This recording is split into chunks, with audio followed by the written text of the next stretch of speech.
Nous allons nous attaquer maintenant à la partie, le cœur quand même de WordPress, à savoir les articles qui composent votre blog. Vous avez ici un menu articles dans lequel vous allez retrouver tous les articles ajoutés, catégories, étiquettes. On va donc aller sur tous les articles et vous allez retrouver la liste de tous vos articles. Vous voyez qu'ici j'ai un article qui est encore en brouillon, 2 articles qui eux ont été publiés. Vous retrouvez l'auteur, les catégories, ce genre de choses. Comme on a déjà vu, vous avez dans l'option de l'écran la possibilité d'afficher ou non les colonnes, les étiquettes, etc. Alors, on retrouve comme sur les pages, ici vous avez 4 petits liens rapides, modifier, modification rapide, corbeille aperçue. Modification rapide, ça vous permet quand même de changer un certain nombre de choses qui peuvent vous faire gagner du temps.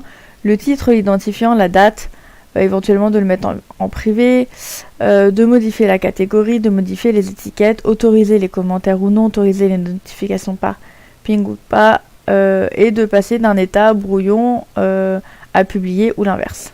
Ou de mettre également le contenu en avant en fonction de votre template.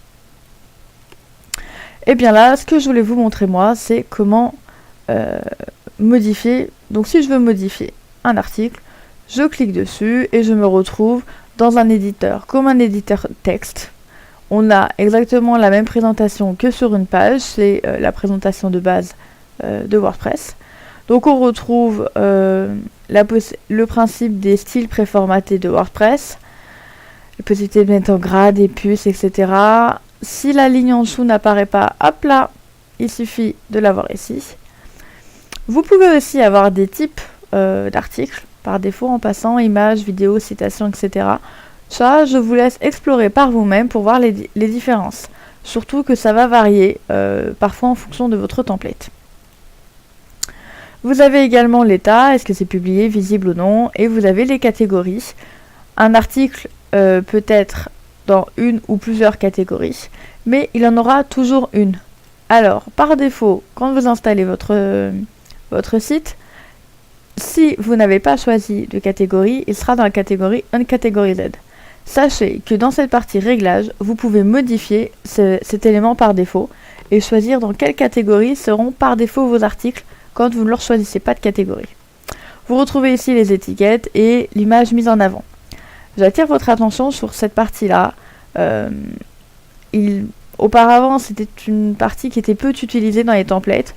Aujourd'hui, à peu près tous les templates utilisent le principe de l'image mise en avant sur les sites. Donc n'oubliez pas, c'est des éléments qui sont assez intéressants, qui donnent un bel effet design à votre site. Voilà. Alors maintenant, si je veux ajouter un article, vous avez le bouton ici, vous avez le même qui est ici. Je vais donc créer un nouvel article qui va s'appeler Parc.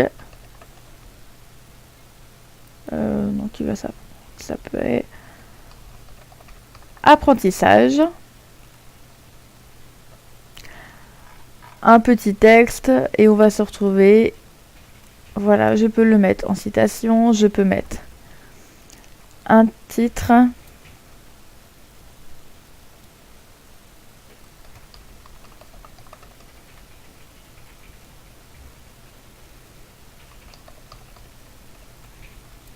Pardon. Montagne russe et grande roue. Et celui-ci, par contre, je décide que c'est un titre 2. Voilà, je décide que ce sera dans la catégorie. Aucune de celles-ci, en fait. Aucune ne me plaît. Donc, je vais faire ajouter une nouvelle catégorie. Vous pouvez le faire ici en direct. Et je vais l'appeler loisir. Et voilà. Une image mise en avant, qu'est-ce que j'ai? Bon, ma foi, on va mettre celle-ci. Voilà. Vous pouvez la garder en tant que brouillon. Vous pouvez faire un aperçu. Là, si votre article vous convient, vous pouvez effectivement publier. Et voilà, vous avez créé un nouvel article et publié un nouvel article.